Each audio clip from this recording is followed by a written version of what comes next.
এই যে পিঠা, এগুলাকে বলে তেলের পিঠা।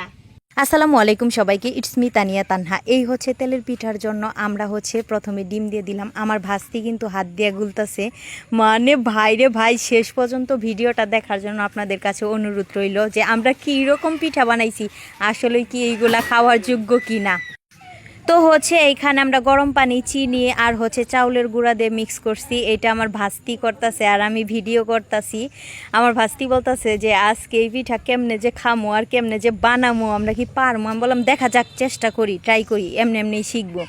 এই যে দেখতেছেন আমি উঠাইতাছি, ভাজতাছি, দেখেন আমি দিতাছি চুলার উপর, গরম তেলের মধ্যে দিতাছি, হইতাছে না দেখে আমি হাসতাছি। আমার ফুপু কি সুন্দর করে পিঠা বানায়, মনে এক একটা পিঠা ফুইলা ফাইটটা জায়গা।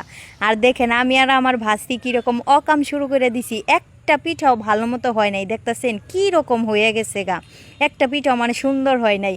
এখন আমি বলতাছি আপনারা যে চেষ্টা করবেন, না পারলাম একবার দুইবার দেখবো, যদি না পারি বারবার ট্রাই করব, একদিন একদিন অবশ্যই কিন্তু হয়ে যাবে ভালোভাবে।